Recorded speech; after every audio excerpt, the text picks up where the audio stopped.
Now we've got 3 out of the 10 that I normally use. Let's see who knows what they're for. Ibuprofen and opium. Any idea? All right.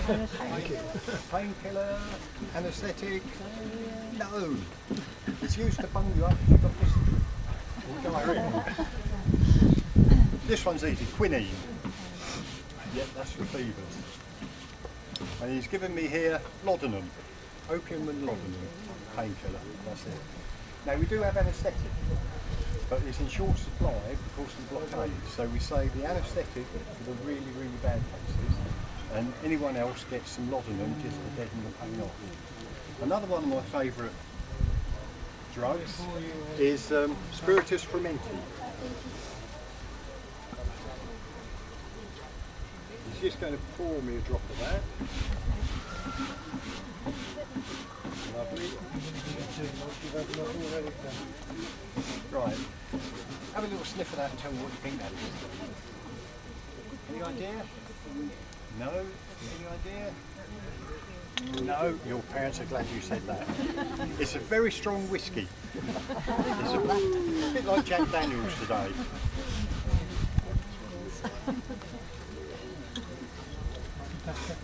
Best bit about it.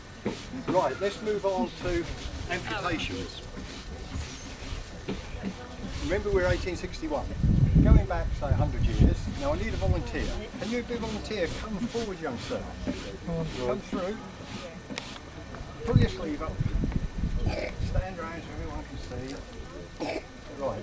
If we go back 100 years from now, the way they'd take an arm off, or a leg, they'd cut all the way round, get the saw, throw away the bit they don't want, but what you're left with is a straight flat cut and bone. Terrible. They dip it in boiling pitch or something like that to seal it. If that didn't kill you, the disease probably would. But if it was a leg, there's nothing, you couldn't wear an artificial limb because you couldn't put any weight on it, the bone would wear through. Even if it was an arm, after a period of time, the bone would work its way through the flesh. So they then came up with another idea where you cut the shape of flaps on the skin, pull everything back, cut through the bone, and then stitch up afterwards. Very good, but it's quite time consuming. A year and a half ago they came out with a new technique. You push the scalpel in, scrape it over the top of the bone, out the other side, go. You do exactly the same on the bottom. Then you pull the flesh back by about inch and a half, cut through the bone, and then you can pull everything back, and you've got 2 nice flaps that you can stitch up, so it gives a nice end. Thank you for your help. We always pay people who help us. If you find a shop that takes that, let us know. Now, the American Civil War was a very bloody war. 620,000 people died during the American Civil War. They didn't all die from on the battlefield.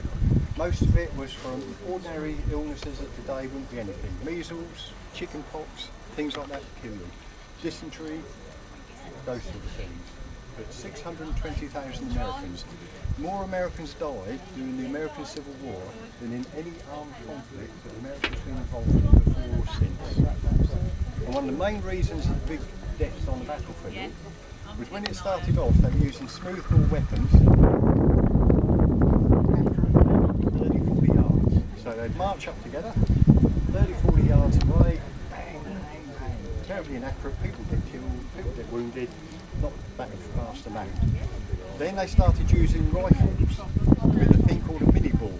It's not a ball, it's bullet shaped, but that works in a rifle. Now they're accurate up to say 300-400 yards, but they still march together 30 yards apart, blast each other apart. Of course these are that accurate, the death toll and the injuries were terrible.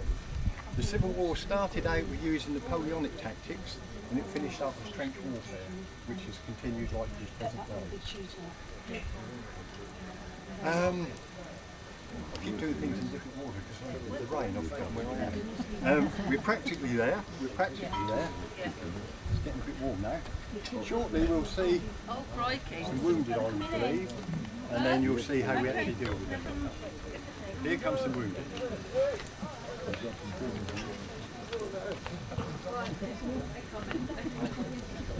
Get over in front, please. Can you go to the surgeon straight away? Right, okay. If you can take care of that chap, bullet wound, and we'll see what's what. Tell me what it is. His leg. You can go and get up on the table. Now, while they were walking down here, we're actually looking, and that's the start of my treatment, to work out what's wrong with him. A chap with a bullet wound in the arm, that's fairly straightforward, I believe, and he'll be dealt with by the assistant surgeon. Now, the leg wound is more severe. Looks like it's just broke the surface of it. Right, take the ball out, clean it up now. See the ball, so yeah.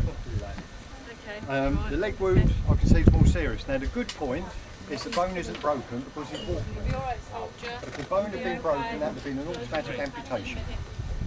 Bad news, I saw there's a tourniquet on the leg, so the chances are there's some damage to the blood vessels, which can be minor, can be major, because we've got no reconstructive surgery these days.